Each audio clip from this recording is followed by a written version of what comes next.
Hi everyone, on behalf of the Southeast New England Program Network, welcome to our third webinar in the SNEP Network Climate Leadership Exchange Series on revitalizing waterfront communities through comprehensive redevelopment. My name is Leah Soloway from the New England Environmental Finance Center, and I'm happy to be assisting with logistics for today's program. Today we will be engaging in a facilitated conversation with national leaders and showcasing the amazing work that is happening in the SNEP Leadership Exchange, which you will learn about shortly. Before we get into that, there are a few logistics to keep in mind. First, everyone will be on mute to ensure audio quality. You will be able to ask questions by typing them into the questions box on your GoToWebinar control panel. We really look forward to answering your questions, so please type them in at any time. Additionally, you can request a certificate of attendance for joining this webinar. Now for a little bit about the SNEP network. Here you can see a map of the Southeast New England Program region. The SNEP network's mission is to empower communities to achieve healthy watersheds, sustainable financing, and long-term climate resilience through the management of stormwater and restoration projects. This webinar series is one of the many ways we strive to serve this region. If you want to know more, you can check out snepnetwork.org for more information.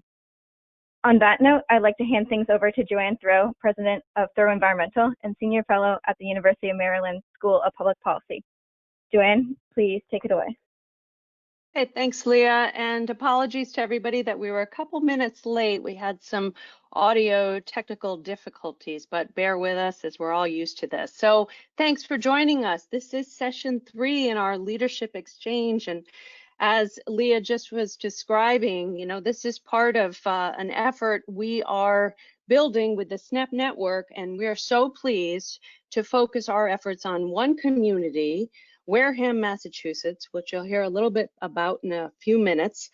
But today, what we're hoping is sharing so much information with all of you. This is, as I said, the third, and our focus today is on revitalizing waterfront communities through comprehensive redevelopment. And we have quite a list of guests today to join in the conversation.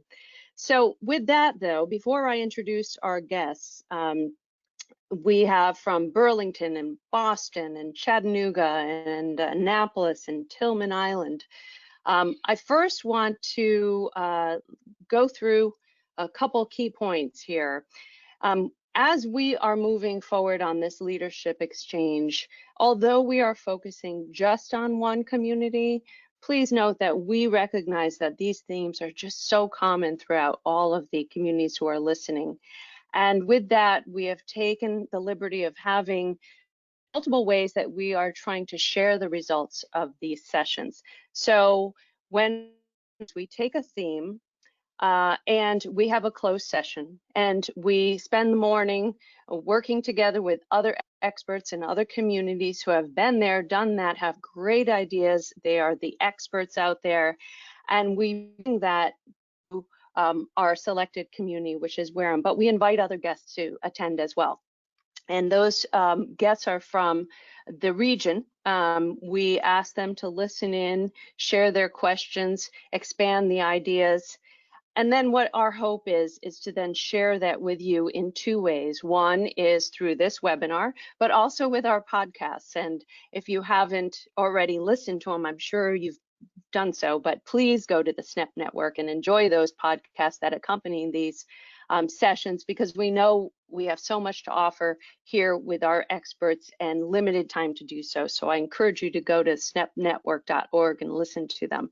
More will be uploaded very soon. So with that, I have a few takeaway themes that I want to share with you about our session that happened this morning before I introduce the guests. So this morning, as I said, our focus is on revitalizing waterfront communities through comprehensive redevelopment.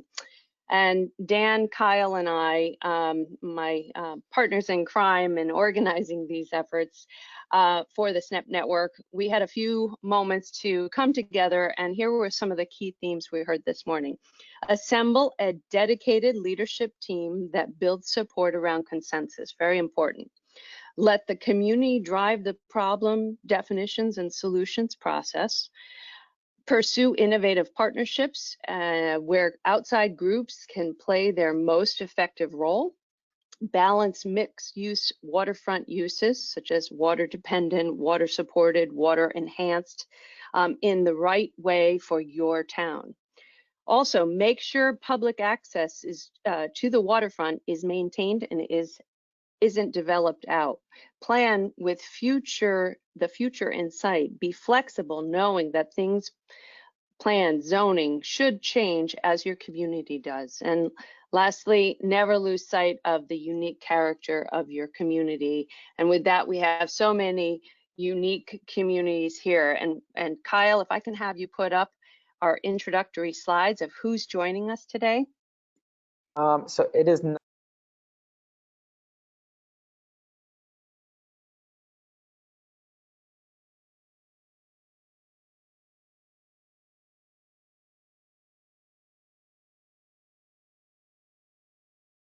all right, so are you able to hear me now? Yes, okay, perfect. So let me put up these slides. Okay. All right. Kyle, if you can make it a big screen. Yep, should be able to see this. All right, so again, I'm Joanne Throw. I'm joined by Dan Neese, Center for Resilience Innovation, and the amazing Kyle Gray. Next. Okay, from Wareham this morning, we had a few members, but representing them was Kenneth Buckland. So folks, please mute your phones, please. Please mute, there's a background noise. All right, Judith Whiteside from Town of Wareham and Peter Teitelbaum, all from Wareham joining us. So we've asked Ken just to be the one to join us this morning. We also had Bryce Turner from BCT Design Groups and Ellen Fogarty. Both were bringing a wide range of expertise, but from City Dock specifically from Annapolis, but also other parts of Maryland and also from the West Coast. So next slide. All right, we also have Magdalena Ayed from the Harbor Keepers in Boston. Next. And from Burlington, we had Grace Sifo from City of Burlington and Richard Hassler, who is representing Burlington today, who is acting Community Works Project and Policy Specialist. Next. We have Miguel Salinas from Talbot County, Eastern Shore of Maryland. He's going to talk about Tillman Island, as is Jim Klein from Lardner Klein Associates. And we had Kelly Collins Choi representing the state of Maryland, the Working Waterfronts. She was with us this morning. Jim Williamson, River City Company from Chattanooga, Vice President Planning and Development. And we have Karen Hunt. She's Regional Planning Agency Director for Community Planning and Design. Justin Steinman, City of Chattanooga, Strategic Capital Planning Manager, and the also outstanding Sharita Allen from the City of Chattanooga, Deputy Administrator for Economic Development. Next slide. All right, so Ken, I want you to just give a brief overview of Wareham for the people who haven't joined us in the last two sessions, so we can start off with some of the community characteristics. Ken.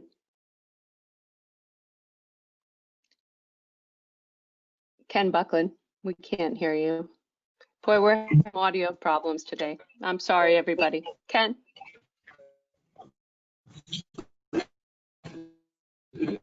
Sure. Thank you very much.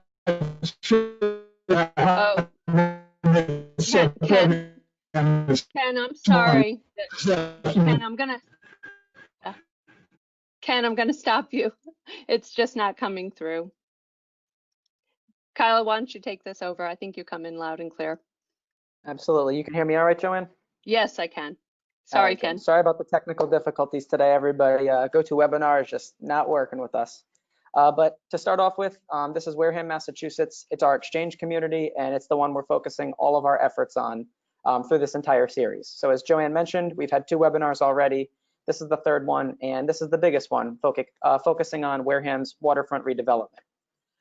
So looking at Wareham, it's a small community of about 20 or 22,000, located right on Buzzards Bay in Massachusetts. In the summer months, the population doubles to around 44,000 as tourism, really drives people to come to Wareham. But Wareham is also right on the edge of Cape Cod, and it's traditionally known as the gateway to the Cape. So, as residents are going through Wareham to the Cape, the town is really trying to develop its own economic model where it's no longer just serving as a pass-through to the Cape, but residents are coming to Wareham itself and, staying there, spending money there, investing, drawing in new residents and businesses, all of that stuff. So that's what we're looking at with Wareham. We've touched on some green infrastructure projects and resilience, but in terms of waterfront redevelopment, they're trying to focus their efforts on this downtown area in the top photo. You'll see that's Merchants Way. It's a town-owned parcel of land right along the river. And, they're really trying to aim for some mixed-use development to revitalize this area of the heart of downtown. So it's right along the river. We have the railroad tracks, though, that do impede on the riverfront access. So there are some environmental challenges. The lack of economic growth right now is posing some other challenges. So we're trying to see how comprehensive redevelopment can really push this area forward. So that's what I have on Wareham right now. Joanne, would you like me to just go into the next case studies? So Kyle, I think GoToWebinar actually likes you a lot. So why don't you keep going on? Let's stick with it. Sounds good. All right. So the approach that we've taken to this entire webinar series has been bringing in case studies on a specific theme related to Wareham's redevelopment. And this one is, this is the big one. So we're focusing on waterfront redevelopment. We've had 5 tremendous case studies come together for this session. This is our 2nd time looking at Annapolis, Maryland. And for this webinar, we're focusing on the City Dock project. We've heard from Boston, Massachusetts, Burlington, Vermont, Tillman Island, and Maryland's Working Waterfronts program, and then finally Chattanooga. So we'll take a peek at all of those. So starting off, we have Annapolis, Maryland.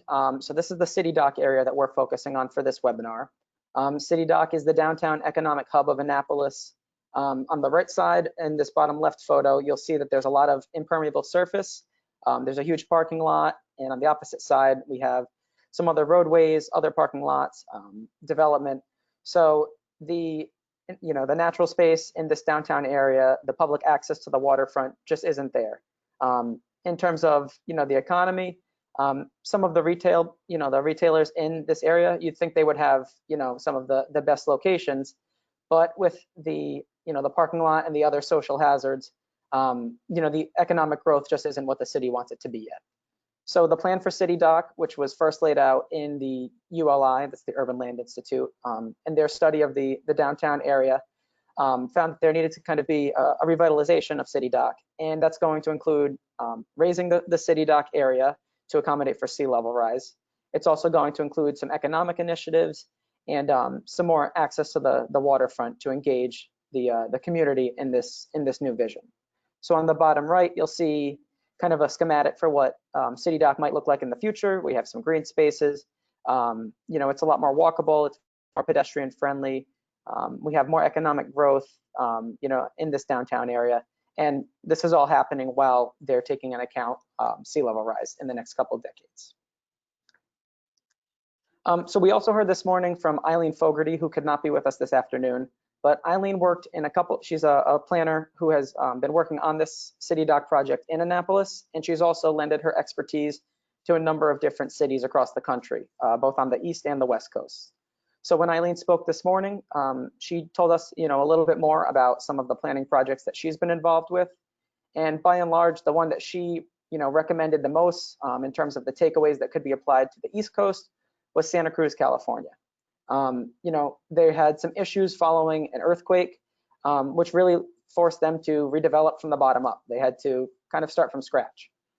So Santa Cruz is in an area that's a little bit out of the way, similar to Wareham, being on the way to Cape Cod. So Eileen mentioned that a lot of these takeaways, in terms of keeping the historic character of the community and things of that nature, would all be, well applied on the East Coast and in southeastern New England. So moving on to another case study that we have Burlington, Vermont. Burlington in the 1980s was an industrial waterfront. It was not, meant to be a waterfront that drew in a lot of tourists or, a place where residents really spent a lot of time. But over the last 3 or 4 decades, it's really changed. There have been a number of different initiatives in the town to redevelop the waterfront. On the top photo, you see Church Street, which is Burlington's kind of main street. It's the economic hub of downtown. There are restaurants, retailers, you name it. And, it's really created a sense of place in this downtown area, all built off of the waterfront.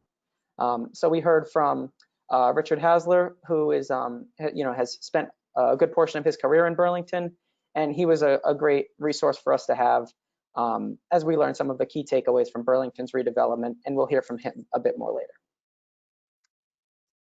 All right. Moving on to Tillman Island, Maryland. It's on Maryland's eastern shore.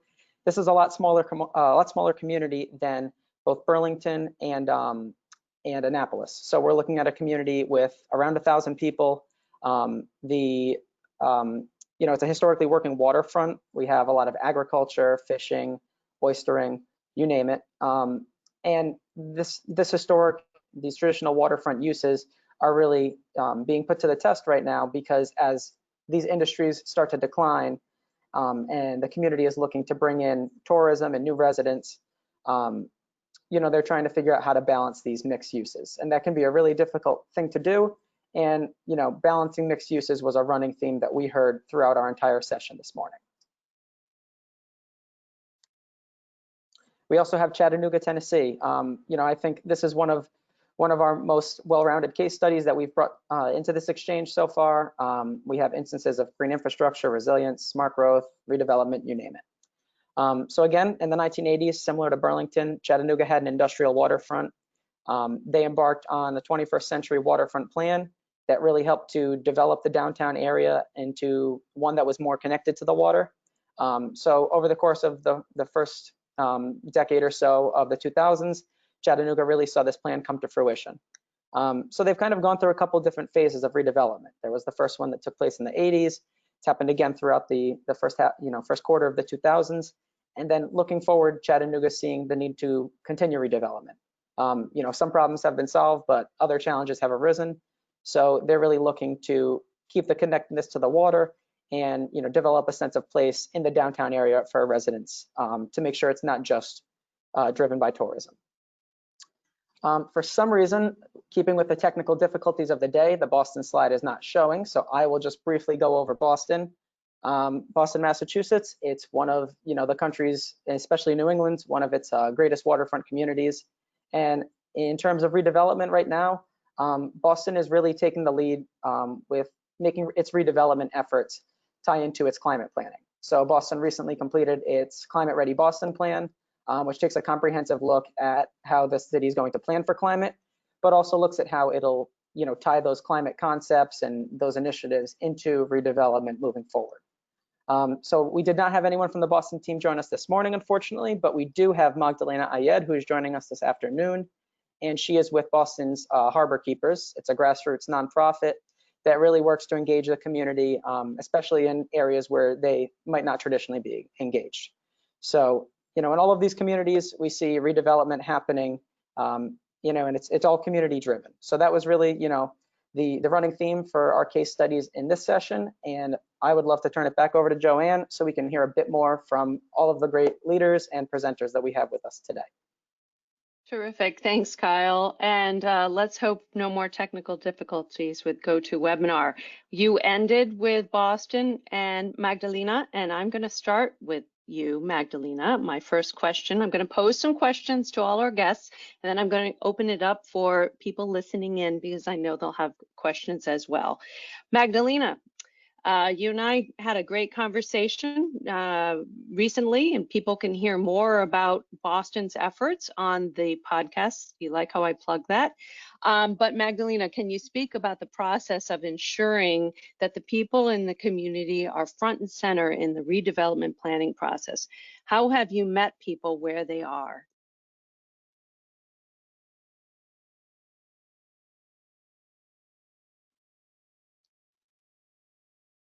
Joanne, I'll unmute Thank Magdalena. you. Sorry, Magdalena, we're just gonna, looks like you're still muted from earlier.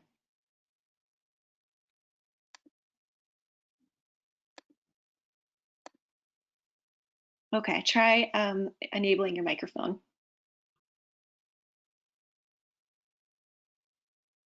Okay, there, thank you. I was clicking mute. Sorry about that. I was clicking unmute and it wasn't working, so I'm glad it is. So thank you so much.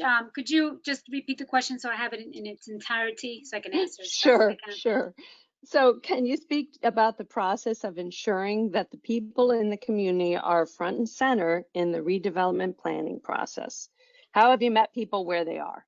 Exactly. I think this is really a great and a critical question. And the way that we've been approaching it, and we've had trials and tribulations, but really the best way that we think that this works in terms of moving forward with robust economic development, but at the same time doing resiliency planning, is really the inclusion of the communities right at the front of the conversation. So, meaningful community engagement doesn't just mean sort of like an invitation to meetings. It means really from the get-go. That might even mean including them in RFPs, right? Like having them have a real voice, maybe even as far as like who the consultants should be in terms of the resiliency planning. And somebody mentioned earlier the public-private partnerships are really critical, but really the inclusion, it has to be meaningful, robust, and really diverse. You have to really look at each community that you're working in and say, okay, who are the people living here right on the coastline, and what are their needs, and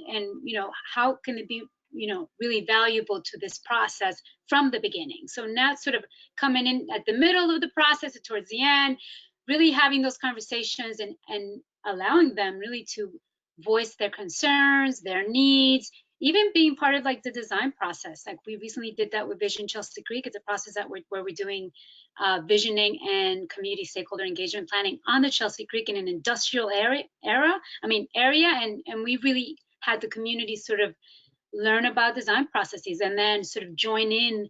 What does resiliency design look like, and how does it fit in with your narrative, with your experience, your life experience living on this waterfront? What are your needs? So really robust engagement is really at the core, and it really should be done from the beginning of the process and throughout the process toward the end, and even when the project is over, like continuously tying in this engagement, stakeholder engagement throughout the whole year, essentially, not just during the project timelines. Excellent. Thank you so much. So my next question is for Tillman Island, Talbot County, Eastern Shore. This will be for Miguel and for Jim. I think you can, Miguel, you can get us started with this question. Talk a bit about the need to balance a community's traditional waterfront uses while still appealing to new residents and tourists. How do you pursue mixed uses and incorporate resilience?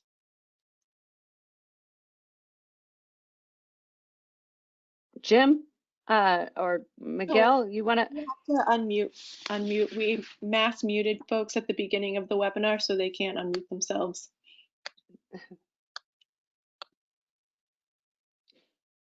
Okay, Miguel, you should be unmuted. I am, Joanne. I'm sorry. Can you repeat that question? Sure. It's par for the course today. Okay. So talk a bit about the need to balance a community's traditional waterfront uses while still appealing to new residents and tourists. How do you pursue a mixed use and incorporate resilience? People are being so patient with us today. Thanks for that question. And Jim, I'm sure you'll jump in too, since you had to deal a lot with this in the development of the master plan for that village. Tillman for over 100 years has been historically a working waterfront village, mainly in the fisheries industry, but some agriculture as well. But it's changing, and so native Tillmanites will describe it as the been here's and the come here's, and so they complain a lot about the come here's and their different expectations of what life in Tillman should be like, which is different than the historical expectations of people who have grown up there. So in the village master plan that we developed, we had to take into account what those different expectations were.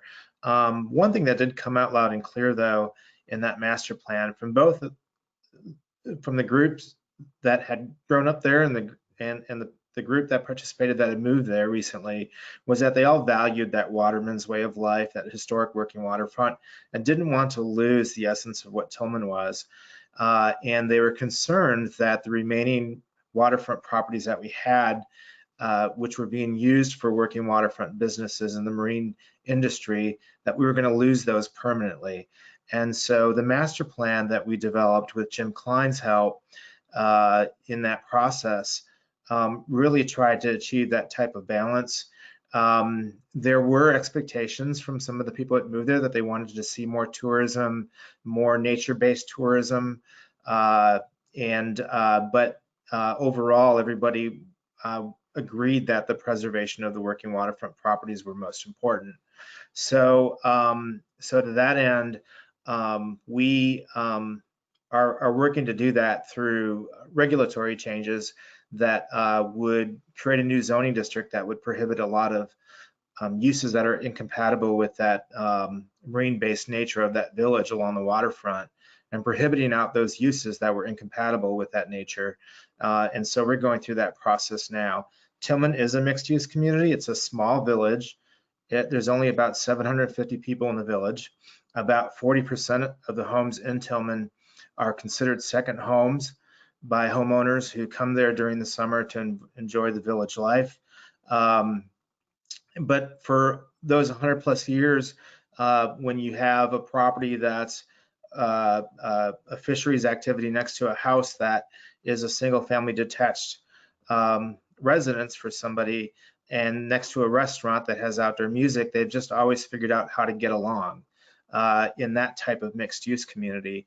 The challenges we're starting to see now is that with those changing expectations of people that are moving there, they're not necessarily getting along as well as they used to.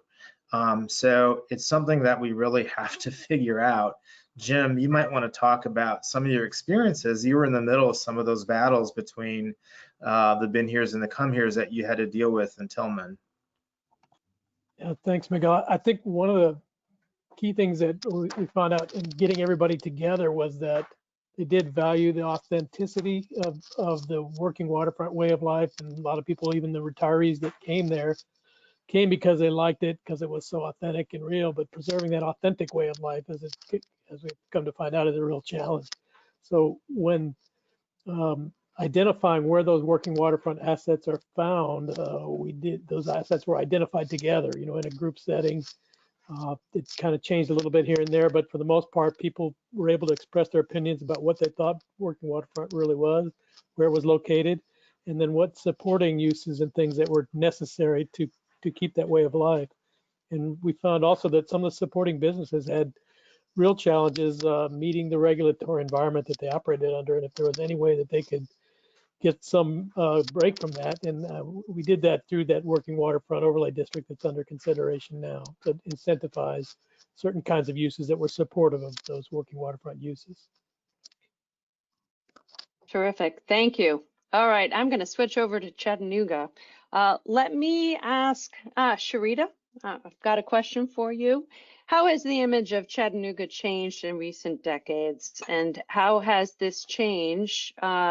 Who is coming to Chattanooga? Talk a little bit about what still has to be done on the redevelopment front, if you could. Sure. Some of the changes we've seen obviously have been driven by some of the in-migration, folks moving to Chattanooga from other areas.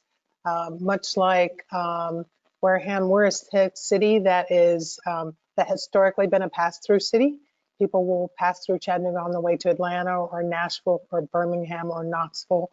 And so, as a result of that, we have started to see folks that have passed through, they stop for a day or two, they enjoy the scenery, they like it, and then they decide, you know what, maybe I should set up shop here. So we have a history of heavy industry. So we've got some heavy industrial areas that are both along the riverfront and just half a mile or two in from our riverfront. But we also have a downtown district that touches the riverfront. So where you'll have Class A office buildings 2 or 3 blocks from the riverfront, you might have heavy industrial manufacturing 2 or 3 blocks west of that. That's right on the riverfront. And what we're seeing is there are companies that want to be in Chattanooga. They like sort of all the amenities, the quality of life. They like the access to the rest of the country. And at the end of the day, it's just the sort of the mix that we have in our downtown area, so that it's such that you could have heavy industrial and office and multifamily and single family all in close proximity to one another. And that's been, and it goes back to what Miguel was saying, it's been difficult to maintain some of that balance, whereas you have second generation accustomed to working in close proximity to heavy manufacturing. We have rail that goes through downtown, and then you will have some of the newcomers that are coming in from other areas that have never lived in close proximity to rail. They're not used to hearing horns or heavy machinery moving at 3 or 4 in the morning. And so again, it's that whole balance that we're trying to maintain and preserving those districts, because they are live, work, play districts, but they have very different characteristics. So if you're downtown high rise, Class A office, your live, work, play experience is very different from the folks that are in close proximity to heavy industrial manufacturing, Riverwalk access, waterfront. Thanks, Sharita. I'm going to stay on Chattanooga. Jim, I want to talk a little bit about River City Company, and I just want to talk a little bit more about the kind of commitment that's necessary for a town to make in order for redevelopment to succeed.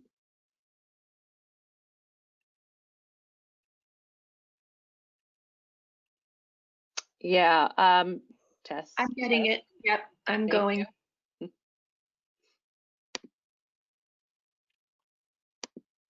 Jim, you want me to repeat that question or you got it?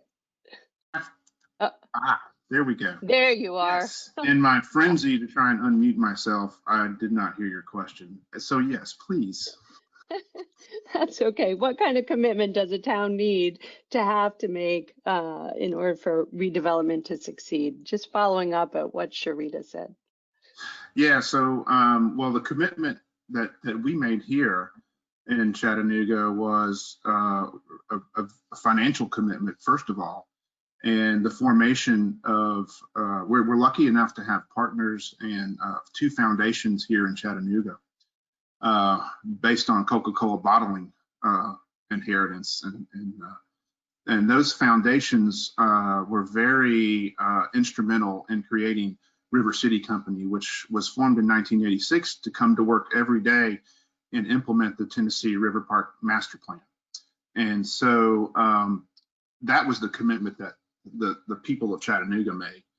And we also work with those partners on a daily basis and continue to do so even today. And so that commitment is essential. I mean, to come to work every day and concentrate your efforts on a singular project like the Tennessee Riverwalk, which is has been instrumental in our recovery for Chattanooga. Thanks, Jim. All right, let's hope, Bryce, if you're unmuted, can you answer my next question? What makes planning on the riverfront so different from planning in other areas? What are some of the biggest challenges and biggest opportunities? Thanks, Joanne. You know, I think waterfront development can obviously be challenging. Climate change is the one that comes first to mind, I think, for many of us, which really is a challenge, but I would argue that challenges can be brainstormed, and with some vision, you can arrive to a win-win solution. And I think that's the way that we have to operate. More about that in a minute, maybe, but community engagement is very important, as Magdalena said, not only for ideas, but also for people to share their experiences with others, right? I mean, this is a time to come together and really think about something that has a lot of future potential, and it's an important life experience for people. It really is. So in Annapolis, we've been very recently performing video interviews with longtime citizens just to understand how they have interacted with City Dock and to get a very diverse kind of perspective on that. You know, people used to go there fishing as kids. We learned that people used to dive off of the bridge to Eastport and swim, something you don't see very often today. And then the idea is that we will share one or two of those with our meetings going forward as a way to help engage people and share some of those ideas, and also to hopefully archive them for the future. We're fortunate in today's world that there are also angel investors looking for green infrastructure projects and investments. So we have to take advantage of low interest rates and those development companies that are able to do those types of projects and bring their attention to some of these projects along the waterfront. And so I would say that while it's difficult working at the water, the fact that climate change has everyone's attention now, that there is funding available for these kinds of projects. Generally, I believe, though, that for these waterfront projects, that a vision and an idea-based approach can be most successful. You know, so you got to gather all the ideas, talk to the stakeholders, consider commercial viability also, and incorporate flexibility into your plan, and of course, build consensus.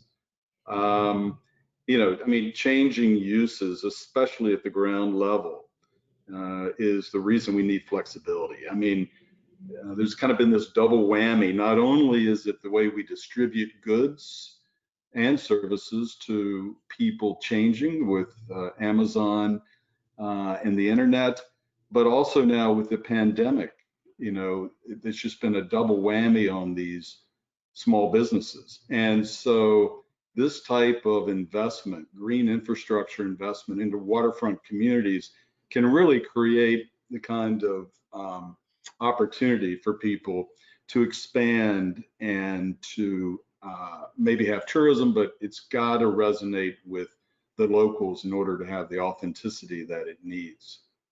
So we can maybe control the ground level to some extent with overlay districts that focus on the percentages of glass and architectural criteria, things that can happen at the ground level, and even uses to some extent.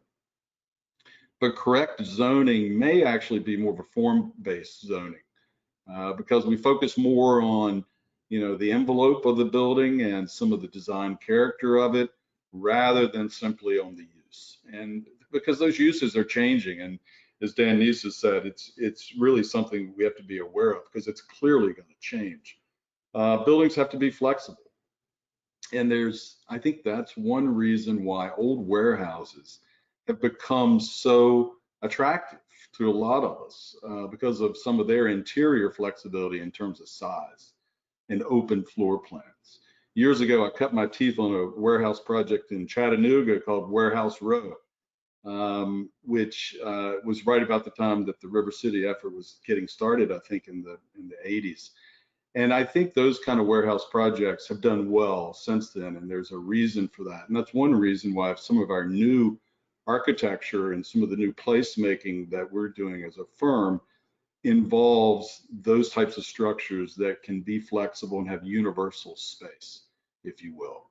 Because even some uses like co-working may be viable at the ground level in today's world because of the fact that retail's not what it used to be, of course, as we said.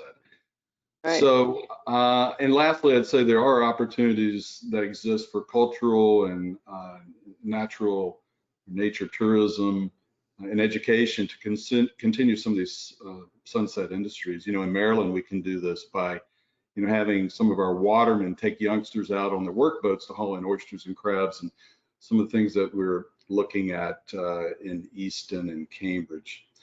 So anyway, these are authentic experiences are critical, as Jim said. So I think those are some of the challenges and things we can do. Thanks, Bryce. That was awesome. And I saw the Chattanooga folks smiling during that reference. I've got a couple more questions. And in the meantime, please submit your questions to Kyle, who I'm going to check in with in a few moments to see if there are any audience questions. But I'm going to continue. And if this works well, Richard Hessler, can you hear me, Richard? Are you there? I have a question for you from Burlington. I am here. Yay. All right. We can't see you, but we love your voice. And no, that's okay. You know, it goes with the theme today. So, Richard, from Burlington's perspective, can you speak to the importance of pursuing sustainable and innovative streams of revenue and financing mechanisms? You knew I was going to go there. Well, our experience was that that we relied heavily on tax increment financing. We also did use some HUD loans and then rolled them into our tax increment financing, essentially taking out the loans from HUD and then using the increment from our TIF district to service the debt on the 108 loans. But you know, I mean, I think that a team that's looking under all the rocks and trying to figure out all the various ways of putting projects together and you know, I'm not entirely, like, tax increment financing has to meet any number of hurdles in order to demonstrate the appropriate nexus between the public and private development. And sometimes that gets fairly creative and you end up fashioning development agreements that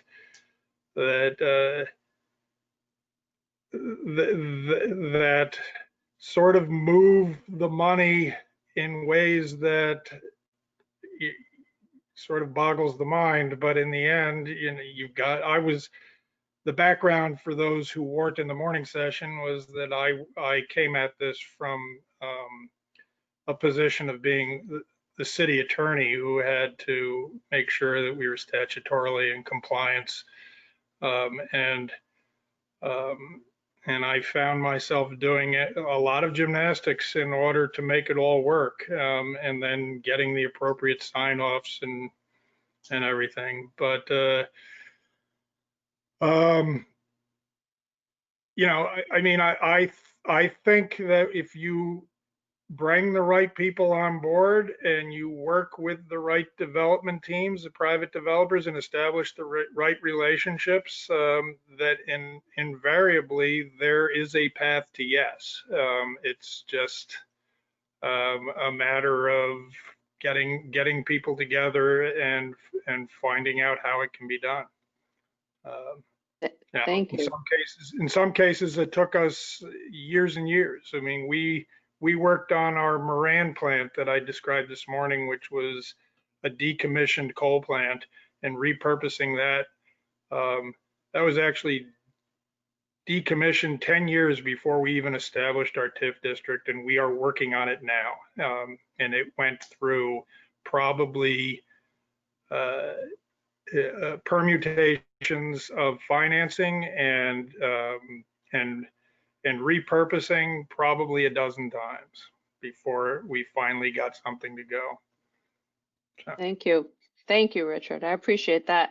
And Karen, you know, you're not off the hook. I kept you busy this morning, but I want to know from the public support, which for all of these ideas is just so important to get that buy-in. So how do you garner, you know, public support for development initiatives that are intrinsically limited to a particular area? Can you speak to that? Absolutely. You know, I think that is always going to be an issue in communities where we have elected officials that are represented by different districts. I mean, they always want the money for their district, and the people who live there, you know, want the money to come to repair their sidewalks or build new parks in their neighborhood. So I think you really have to establish the relevance of your downtown or of your waterfront to their neighborhoods or to the other districts. You have to let them know why it's important. In Chattanooga, we started out by saying, you know, downtown is the heart of our community. It's historically where Chattanooga began, at the downtown. The river is why we are there. It's the cultural center of the community, as it is in most places. It's usually where your museums and theaters and things are located. So we talk to people a lot about that, and I guess that probably convinced some people, others it didn't. So I think it really came down to an economic question, and we had to show them why the downtown, why the riverfront is economically important to the area. Historically, downtowns have always been the economic engine of a community, and most of them continue to be today. If you look at the tax revenue, you'll probably find that your downtown generates proportionally a lot more tax revenue for your city than other parts of the community do. That was the case with us, especially if you look at tax revenue generated per acre. You're going to find that the downtown really outweighs everything else. I mean, if you think about it, it makes sense. You have bigger buildings closer together, they're multi-story, so per acre, the downtown packs a lot more bang for the buck than kind of our low-slung suburban areas. Typically, your low-density, single-family residential neighborhoods, they don't pay for themselves in terms of tax revenue and all of the costs that they demand for schools and roads and that sort of thing. So it really is, the downtown usually really is the economic engine that continues to drive a community and continues to pay for the schools and the sidewalks and the roads and everything else throughout the rest of the community. Karen, thanks so much. I want to check in with Kyle to see if there are any questions from our listeners. Oh, we did have one question in advance directed towards Ken and Wareham. You know, in terms of redevelopment and bringing in, you know, kind of new industries or new businesses, you know, has there been any talk in Wareham about dredging and bringing in small cruises or, you know, any other type of new business into the town?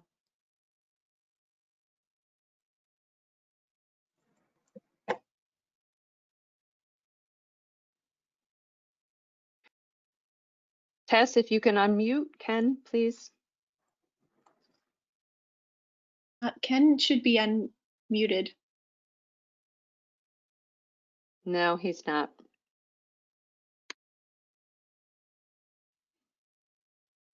All right, well, we can put that on hold. I have another question for Sharita, if we'd like to move to that. You know, this kind of goes back to, you know, some of the conversation that we had this morning, but I mean, Chattanooga is still engaging in some planning, you know, looking ahead. So what still needs to be done in terms of redevelopment? You know, we've seen decades of it so far. So what's still on the table for your team and what still needs to be looked at? I think some of what we've been looking at moving forward is infrastructure related. I mean, like most cities, we're seeing outdated infrastructure. It's water, sewer, it's areas without sidewalks. It's, again, increasing that sort of access to the riverfront. What does that look like? Some of it is looking at, you know, there was a time in our history where all the roads were built to take people out of downtown and away from the river. And now we're looking at how do we bring people back and what do those roads look like? So we're looking at road diets, wider sidewalks, sidewalks adjacent to buildings where you can put cafe style seating on it. We're looking at sort of linear parks. I mean, it's the public realm sort of infrastructure piece that we're really focused on moving forward. And that just, it's not, and again, I go back to, much of it is driven from how we're improving the quality of life for residents. It's not necessarily with a focus on tourism, although tourism, we're seeing the benefit from tourism as well. And Karen could probably add a little bit to that. But again, that focus is coming back to how do we improve the public realm for local residents and what does that look like as it relates to our riverfront? And so that's a big push for us moving forward and working with those public-private partnerships so that as developers are developing along the riverfront, it's putting in those requirements to make sure like those assets that we're looking to build in, that they're building those assets and doing that in partnership for us when it's not required by code. I'll also add, Sharita, that we kind of learned from our mistakes over the years. You know, we have a lot of successes here in Chattanooga, and you referenced this earlier, Kyle, about the late 80s and early 90s planning that we did and the work that we did.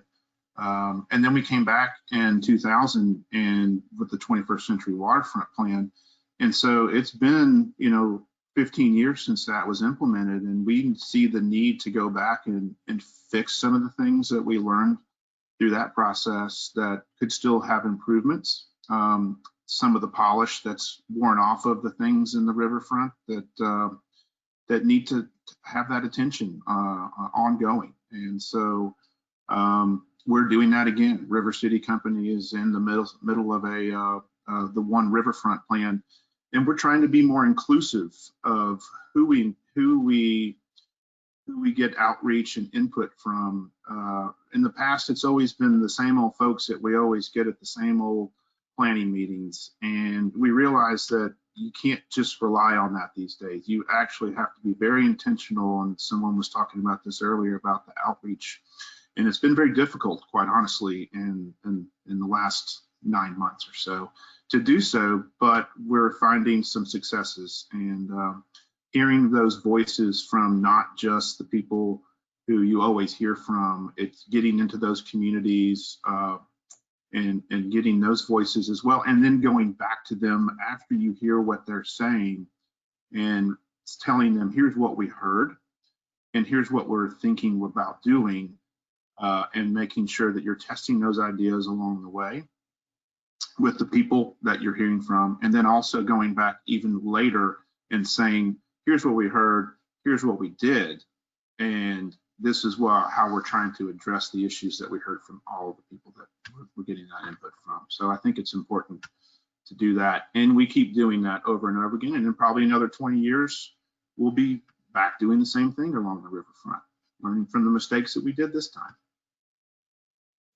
Thanks, Jim and Sharita. Kyle, we've only got about 5 minutes left.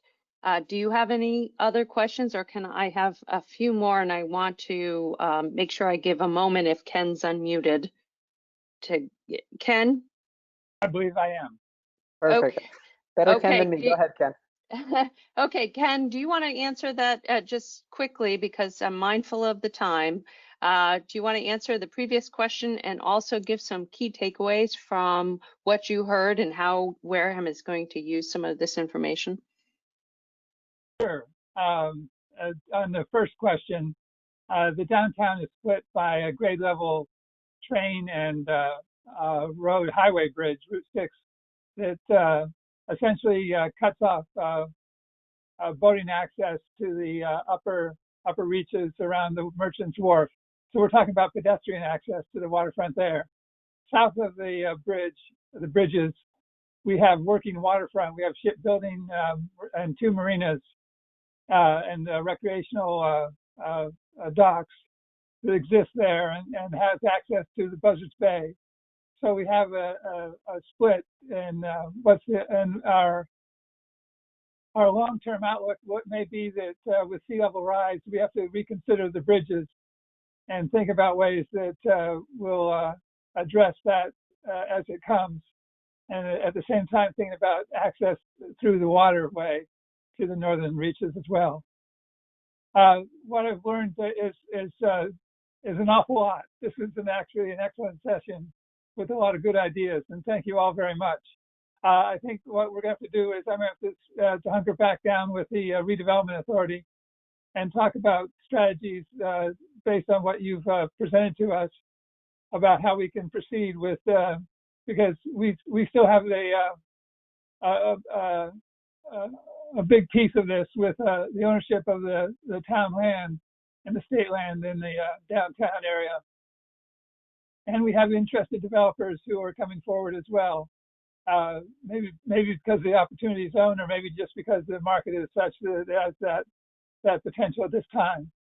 And we want to take advantage of that. So we'll go back and reconsider what we have heard and think about ways to take take it further. Well, I know that the communities also who joined the session this morning outside of Wareham really appreciated the dialogue and the expertise coming from all of the folks. Dan Neese, you know you're not off the hook. I want to just call on you in the last couple minutes. Do you have any takeaways or final thoughts to close us out today from what you heard? Well, the comment, I'm assuming everyone can hear me, but if not, we can all learn how to read lips in the next 2 minutes. We hear you, Dan. So, you know, the common theme obviously was engaging the community, keeping the community connected. You know, as you know, Joanne, and others listening in may not, my focus is on how to move fiscal resources into communities. And I want to go back for a second to a community I know really well, which is Annapolis, and Bryce Turner provided some information there.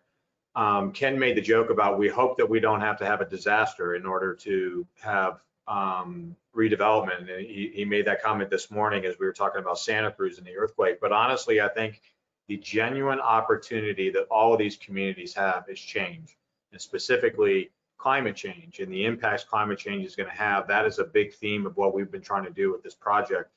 And even over the last few months, I saw this as a major barrier, but I'm more and more seeing this as a tremendous opportunity to rethink how we rebuild our communities, redesign our communities. And it's just, and I've seen it in Annapolis, and Bryce was, again, a big leader in this. It was an opportunity to bring community members in who normally were much at odds with each other and got them to engage and to talk. So, you know, as much as this problem is a problem, it's also an opportunity. And I think we saw some parts of that in each of the communities that we brought in. And it was a really cool, diverse group of communities we had today. So that's what I walked away. No, that's great. Thanks, Dan. I want to thank everyone who was our guest today. You were so amazing, and so much of what you shared with us in the morning session and just a snapshot this afternoon is going to be captured.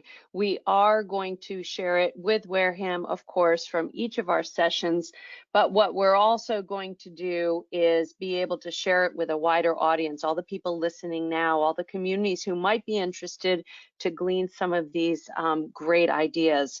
So with that, I would like to tee up our last series, our webinar in our series, which is January 6th. We're covering smart growth and strategic zoning for livable communities. We have Ranson, West Virginia, Pawtucket, Rhode Island, and Portland, Maine. If you would like to be a community that listens in and joins our closed session, can you please contact me, reach out to the SNEP network, contact me and let me know.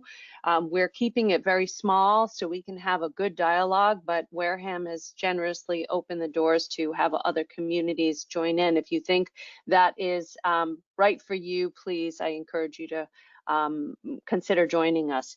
With that, again, from the SNEP network, I thank all of you for taking your time today, which was significant. Thank you for doing the podcast. Thanks for Kyle, always keeping us on track and moving us forward. Dan, thank you so much, being my partner in crime here. Everyone have a great rest of your afternoon, great week, great holidays. Bye-bye all. Thank you. Thank you. Great job.